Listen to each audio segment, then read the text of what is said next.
Hello everyone, good afternoon. Welcome back to Parcham. I am Pooja. आज हम discuss करने वाले हैं ऐसा मुद्दा जो काफ़ी समय से सुर्खियों में है। आप लोग काफ़ी समय से, चाहे वो सुशांत सिंह राजपूत का केस हो और अभी आर्यन खान का केस हो, तो आप लगातार एनसीबी के बारे में सुन रहे होगे, आपने ड्रग की ट्रैफिकिंग के बारे में सुना होगा। तो यहाँ पर आज हम वही एनडीपीएस एक्ट 1985 के बारे में बात करने वाले हैं। पूरा मुद्दा बहुत ही इंपॉर्टेंट और इंटरेस्टिंग है, ध्यान से सुनिएगा लास्ट तक। आई होप आप लोग इसको एंजॉय करेंगे। तो आज हम बात कर रहे हैं कि इंडिया में ड्रग लॉ क्या है और ये कब से शुरू हुआ, कब से एनसीबी बना, कैसे ये काम करता है और इंपॉर्टेंट सेक्शन कौन से हैं जिसके अंतर्गत आर्यन खान जो है वो अभी जेल में है और उनको बेल भी नहीं हुआ। तो वो सारी चीजें आज हमें यहाँ पे देखनी है। तो सबसे पहले बात करते हैं, ये कहानी बहुत समय से चर्चा में है और सुर्खियां तब बटोरना शुरू किया जब सुशांत सिंह राजपूत का जो है वो डेथ केस सामने आया, जो मर्डर केस भी कहा जाता है। वो जब सामने आया तब से एनसीबी जो है वो चर्चा में है और एक व्यक्ति और चर्चा में जिनका नाम है समीर बानखेड़े। तो समीर बानखेड़े जो व्यक्ति, उन्होंने सुशांत का केस भी लड़ा था और अभी जो है वो आर्यन खान के केस में भी इन्वॉल्व होते हुए दिखाई देते हैं। साथ ही साथ आप लोगों ने देखा होगा मुंड्रा पोर्ट जो था, जो कि अडानी ग्रुप का पोर्ट था, वहां पर भी कोकीन बरामद हुई थी ना, बहुत सारा ड्रग्स वहां से भी मिला था। तो तब भी एनसीबी चर्चा में था क्योंकि एनसीबी ने ही इसे जो है वो जब्त किया था। और उसके बाद अभी केस जो आता है वो आर्यन खान का केस है।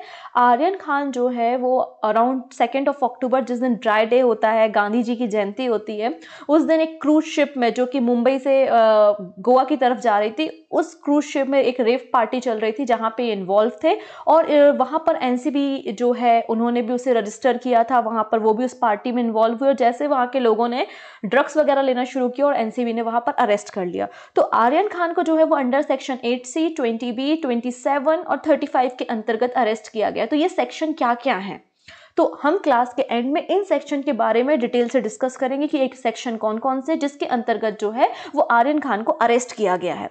ठीक है, बात क्लियर है? तो आज का मुद्दा आपको क्लियर होगा। आइए हम शुरुआत करते हैं सबसे पहले कि ये एनडीपीएस एक्ट होता क्या है और इसकी शुरुआत कैसे होती है। तो आप सभी लोग जानते हैं चरस, गांजा, अफीम, ओपियम, इन सब का जो चीजें हैं एज अ मेडिसिन पर्पस जो है वो काफी लंबे समय से, एंशिएंट समय से जो है वो यूज होते जा रही है। हमारे अथर्ववेद में भी इन सारी चीजों के बारे में मेंशन होता है। जब तक इसको मेडिकल पर्पस के लिए यूज कर रहे हैं तब तक सही होता है, लेकिन जब कोई व्यक्ति पर्सनल यूज के लिए इसे कंज्यूम करने लगता है, साथ ही साथ उसका एडिक्टेड हो जाता है, तो चीजें फिर गड़बड़ हो जाती हैं। और आपने उड़ता पंजा और कई सारी ऐसी मूवी देखी होंगी और आपको पता चलता होगा कि भारत में ड्रग जो ट्रैफिकिंग है, जो ड्रग को यूज करने वाले लोग हैं, जो यंगस्टर्स हैं, उनकी क्वांटिटी बहुत ज्यादा बढ़ते जा रही है। तो आइए इसकी शुरुआत कैसे होती है। सबसे पहले जो कैनबिस होती है इंडिया में वो 2000 BC के आसपास से लगातार यूज हो रही है और अथर्ववेद में भी इसके बारे में हमको जानकारी मिलती है। लेकिन सबसे पहले जब यूएन को इस पे नजर पड़ती है तो यूएन 1961 में एक एक्ट पास करता है और उसमें कहता है कि हम एक वर्ल्ड वाइड कैंपेन चलाएंगे जिसमें ये जो ड्रग्स होते हैं, जो हेम्प होता है या फिर कैनबिस होता है, इसकी जो कंजप्शन है उस पर हम रोक लगाएंगे। तो यूनाइटेड नेशन ने डिसाइड किया कि हम वर्ल्ड वाइड में ड्रग्स के यूजेस के अगेंस्ट जो है वो कैंपेन चलाएंगे। ठीक है, तो 1961 में शुरुआत होती है। भारत इसका लगातार अपोज करता है और भारत इसमें शामिल नहीं होता है। लेकिन जब यूनाइटेड नेशन का प्रेशर भारत पे पड़ता है तो 1980 में जब यहाँ पर राजीव गांधी की गवर्नमेंट होती है तब बात शुरू होती है कि ठीक है, हमको भी एक एनडीपीएस एक्ट बनाना चाहिए। तो 23 अगस्त 1985 को एक एक्ट जो है वो लोकसभा से पास होता है। आपको पता है कोई भी बिल अगर आपको एक्ट बनाना है तो लोकसभा से पास करके उसको राज्यसभा से पास कराना होगा और उसके बाद प्रेसिडेंट के साइन लगेंगे। तो बिल्कुल 23 अगस्त को जो है वो लोकसभा से बिल पास होता है और फिर 16 सितंबर 1985 को जो है वो प्रेसिडेंट, उस समय प्रेसिडेंट जो है वो ज्ञानी जेल सिंह है, उनके पास जाता है और प्रेसिडेंट जब इस बिल पे साइन करते हैं तो ये बिल एक्ट बन जाता है। तो 14 नवंबर, चाचा नेहरू का बर्थडे, तो 14 नवंबर 1985 को ये एक्ट जो है वो इफेक्ट में आ जाता है। ठीक है, तो इसको ही हम एनडीपीएस एक्ट के नाम से जानते हैं, एनडीपीएस एक्ट 1985, क्योंकि 1985 से ये इफेक्टिव है। अब इसमें लगातार 3 बार अमेंडमेंट हो चुके हैं। 1998 में अमेंडमेंट हुआ था, 2001 में अमेंडमेंट हुआ था और 2014 में, मतलब 3 बार जो है वो एनडीपीएस एक्ट में अमेंडमेंट हो चुके हैं। ठीक है, ये जो एक्ट है वो भारत में जितने भी लोग हैं, ऐसा कुछ नहीं कि किसी स्टेट को या यूटी को स्पेशल स्टेटस दिया है तो वहां पर एप्लीकेबल नहीं है, नहीं, ऐसा नहीं है। All the citizen in India जो कि इंडिया में रह रहे हैं, इनफैक्ट इंडिया के जो बाहर है भारत के लोग जो इंडिया के बाहर भी हैं उन पे भी ये लॉ एप्लीकेबल होता है। कोई व्यक्ति एयरक्राफ्ट में ट्रेवल कर रहा है, कोई व्यक्ति शिप में ट्रेवल कर रहा है, तो उस पे भी ये सारे लॉ एप्लीकेबल होते हैं। यही चीज यहाँ पर मेंशन है, the act not only applies to all Indian citizen but are also applicable to all Indian citizens living outside India. It is also applicable to all the people who are on ship, aircraft, are in a registered in India. तो सभी के ऊपर ये NDPS act 1985 apply किया जाता है। ठीक है, तो ये NDPS एक्ट क्या है? तो narcotic drugs and the psychotropic substance act 1985 है। ये इसका मेन एजेंडा क्या है कि भारत में ड्रग की ट्रैफिकिंग को रोकना, जो इलीगल वर्क हो रहे हैं ड्रग्स को लेके उनको रोकना, उनके कल्टीवेशन, उनके manufacturing, distribution, sale, purchase, import, export, in fact consumptions को रोकने का काम इस एक्ट के अंतर्गत किया जाता है। इस सारी चीज़ों को रोकना ही इस एक्ट का एजेंडा है, NDPS एक्ट 1985। ठीक है, ऐसा नहीं है कि कहीं पे मेंशन नहीं है। हमारे जो संविधान निर्माता थे, जिन लोगों ने मिलकर हमारा कॉन्स्टिट्यूशन तैयार किया, वो बहुत ही समझदार लोग थे। उनको डर था कि फ्यूचर में ये सारी चीज़ें हमारे यूथ को प्रभावित करेंगी, इसलिए हमारा जो चैप्टर नंबर 4 है, जो कि हमने आयरलैंड से लिया है, DPSP है ना, directive principle of state policy, जो गांधी विचारधारा है, जो गांधी फिलॉसफी है, उसमें आपको एक आर्टिकल मिलेगा विच इज आर्टिकल नंबर 47। उसमें साफ साफ मेंशन है कि स्टेट आपको पता है ना, स्टेट की डेफिनेशन आप लोग एक बार रीड जरूर कीजिएगा। आर्टिकल नंबर 12 में आपको स्टेट की डेफिनेशन मिल जाएगी। स्टेट मतलब बहुत सारी चीजें, जैसे कि परचम इंस्टीट्यूट अगर एक संस्था होती है, रजिस्टर्ड संस्था, तो वो भी स्टेट के अंतर्गत कंसिडर की जाएगी। तो स्टेट पूरी कोशिश करेगा भारत में जो मादक पदार्थ होते हैं, जो ड्रग्स होते हैं, जो स्मोकिंग कल्चर है, उस सबको स्टॉप करने के लिए इंडियन गवर्नमेंट, स्टेट पूरी कोशिश करेगी। आपने देखा होगा बहुत सारे स्टेट्स जो हैं वो नशाबंदी, नशा मुक्ति केंद्र भी चलाते हैं, साथ ही साथ आपको पता है कि अल्कोहल को बैन कर देते हैं, एटसेट्रा। तो ये सब इनिशिएटिव होते हैं स्टेट के। तो ये आर्टिकल 47 में मेंशन है, इसलिए स्टेट कोशिश करेगा। तो यहाँ पर ये कोशिश जो है वो NDPS एक्ट 1985 के अंतर्गत की गई है। ठीक है, इसी NDPS एक्ट के अंतर्गत जो है वो NCB का गठन हुआ। NCB मतलब नार्कोटिक कंट्रोल ब्यूरो। जैसे कि आप सब लोग जानते हैं कि कोई भी बॉडी अगर किसी एक्ट के जरिए बनती है तो वो स्टैच्यूटरी बॉडी होती है। तो NCB भी एक स्टैच्यूटरी बॉडी है जो कि गवर्नमेंट ऑफ इंडिया के द्वारा 1986 में under the narcotic drugs and the psychotropic substance act 1985 के अंतर्गत बनाई गई थी, जो कि मिनिस्ट्री ऑफ होम अफेयर्स के अंतर्गत आती है। साथ ही साथ एक नोडल एजेंसी, काफी सारी एजेंसी जो है वो उसके अंडर काम करती हैं। ठीक है, तो मिनिस्ट्री ऑफ होम अफेयर्स के अंतर्गत जो है वो NCB आती है। ठीक है, जैसे कि मैंने बताया आर्टिकल 47 के अंतर्गत प्रोविजन थे जिसके कारण इसको जो है वो सेंट्रल गवर्नमेंट के द्वारा NDPS एक्ट बनाया, उसके बाद NCB का गठन किया गया। ठीक है, NCB का रिस्पॉन्सिबिलिटी क्या है? Drug abuse control is the responsibility of the central government. It means NCB की यही रिस्पॉन्सिबिलिटी होती है। ठीक है, अगर NCB के बारे में हम बात करते हैं, 2019 की बात है कि ऑपरेशन ट्रांस भी इनके द्वारा लॉन्च किया गया था। साथ ही साथ NCB के द्वारा फर्स्ट डार्क नेट जो है उसको भी अरेस्ट किया गया होगा। बहुत सारे लोगों को डार्क नेट के बारे में पता होगा, है ना, और बहुत से लोगों को हो सकता है ना पता हो। तो जरा मैं थोड़ा सा इसके बारे में ब्रीफ कर देती हूँ कि डार्क नेट होता क्या है।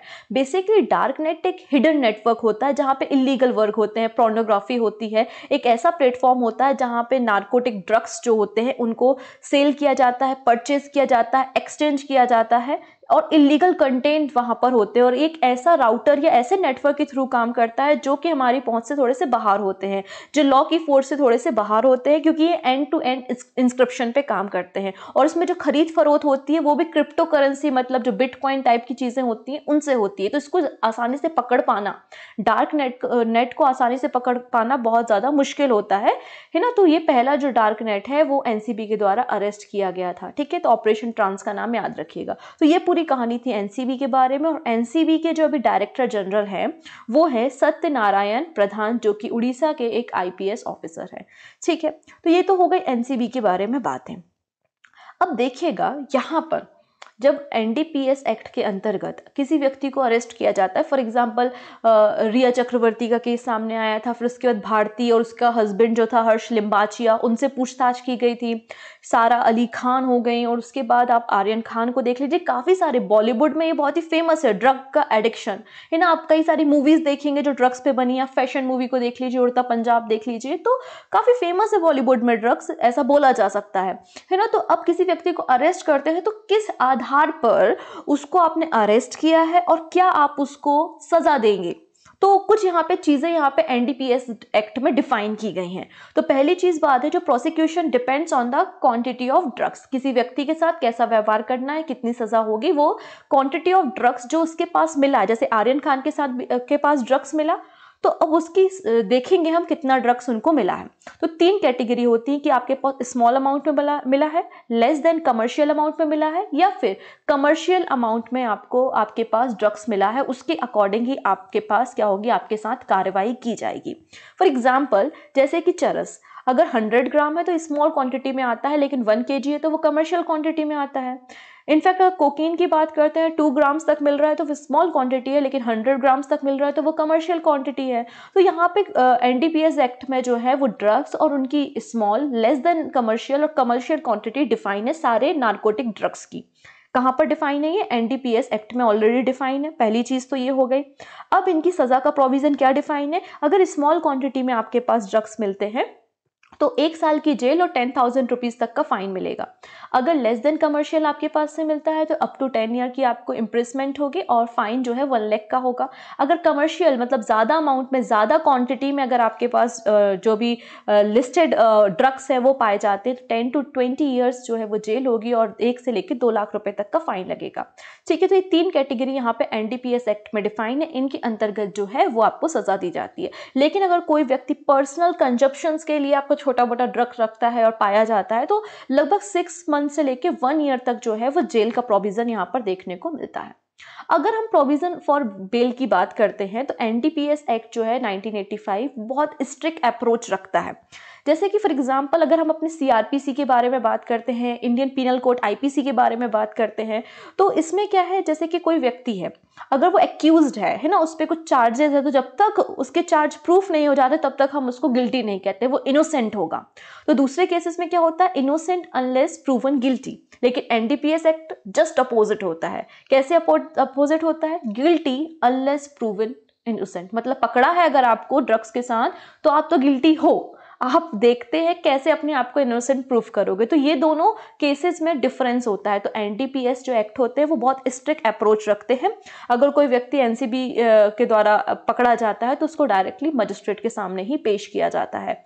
साथ ही साथ यहाँ पे जो भी ड्रग्स की चीज़ें इन्वॉल्व होती हैं, जो भी चीज़ें उन्होंने जब्त की हैं, वो सारी चीज़ें भी पेश की जाती हैं। ठीक है, तो यहाँ पर बात करते हैं कि जो सेक्शन नंबर 37 है एनडीपीएस एक्ट का, वो कहता है कि अगर एनसीबी आपको अरेस्ट करता है या एनडीपीसी एक्ट के अंतर्गत अगर आपको ड्रग्स आपको मिलते हैं तो ये एक कॉग्निजेबल एंड नॉन वेलेबल ऑफेंस होगा। आपको पता है ना, आर्यन खान का कोशिश लगातार चल रहा है कि उनको बेल मिल जाए, लेकिन बेल नहीं मिल रही है बिकॉज सेक्शन नंबर 37 कहता है कि एक कॉग्निजेबल मतलब संज्ञेय अपराध है। संज्ञेय अपराध मतलब क्या होता है कि आपको कोई भी मतलब पुलिस वाला या जो भी है आपको बिना वारंट के अरेस्ट कर सकता है। तो ऐसे ऑफेंसेस जहां पे आपको बिना वारंट के अरेस्ट किया जा सकता है वो कॉग्निजेबल ऑफेंसेस कहलाते हैं और ये नॉन वेलेबल भी है, ऐसा सेक्शन 37 में लिखा है। साथ ही साथ यहाँ पर एक स्पेशल राइट जो है वो एनडीपीएस के एक्ट के अंतर्गत एक्यूज्ड को दिया जाता है। अगर वो चाहता है कि उसका जो सर्च है वो फ्रंट ऑफ मजिस्ट्रेट हो तो वो अपनी सर्च जो है वो डिमांड कर सकता है कि मजिस्ट्रेट के सामने में हमारी सर्चिंग हो, ऐसा सेक्शन 50 कहता है। अब यहाँ पर देखिए डेथ पेनल्टी का भी प्रोविजन है। इस एनडीपीएस एक्ट में डेथ पेनल्टी का भी प्रोविजन है।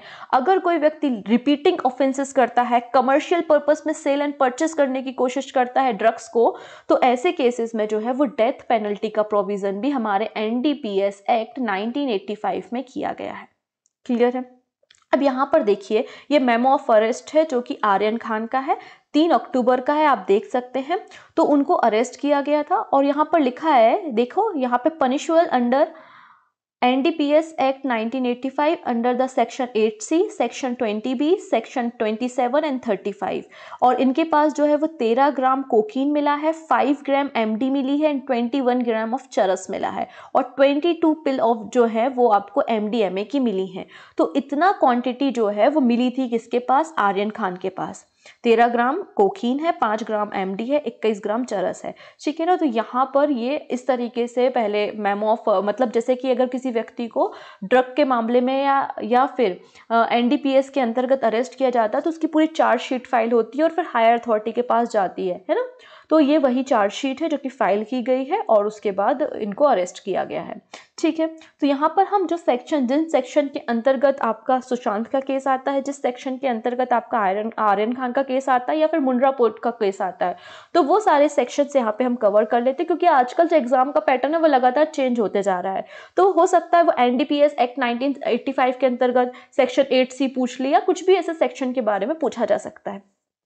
तो सेक्शन 8C क्या कहता है, हमारा narcotic drugs and the psychotropic substance act 1985 के अंतर्गत लिखा है, अगर कोई भी व्यक्ति manufacturing, cultivation, sale, purchase, transport, warehousing, use, inter state transport etcetera करता है तो वो सब जो है वो एक्यूज माने जाएंगे, वो गिल्टी फाइंड किए जाएंगे, उन पे चार्जशीट फाइल की जा सकती है। लेकिन अगर किसी व्यक्ति को गवर्नमेंट के द्वारा लाइसेंस दिया गया है तो वो उस पर्टिकुलर रीजन में कल्टीवेशन कर सकता है, लेकिन जो भी प्रोडक्शन होगा वो गवर्नमेंट ऑफिसर्स को ही दिया जाएगा। तो ये सारी चीजें कहाँ पर मेंशन है, आर्टिकल 8C में मेंशन है। तो जैसे कि आप लोग ने चार्जशीट में देखा, इनके पास जो है वो यहाँ पर क्या पाई गई, तो इनके पास जो है वो ड्रग्स पाए गए, यूज एंड कंज्यूम, ठीक है।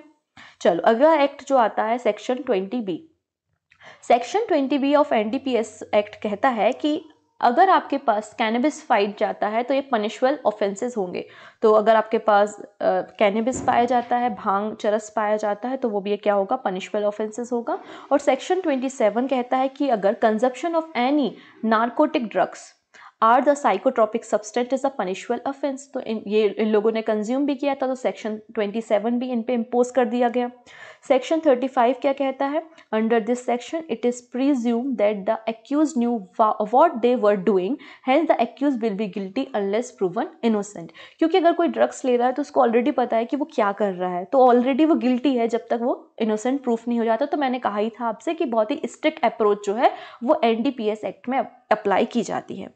सो ये पूरा मामला था। जो भी इंपॉर्टेंट सेक्शन थे वो मैंने रखा, जो भी हिस्ट्री थी एनसीबी के बारे में या फिर हमारे एनडीपीएस एक्ट के बारे में वो भी हमने डिस्कस कर लिया है। So thank you so much, हम मिलेंगे नेक्स्ट सेशन में, तब तक टेक केयर।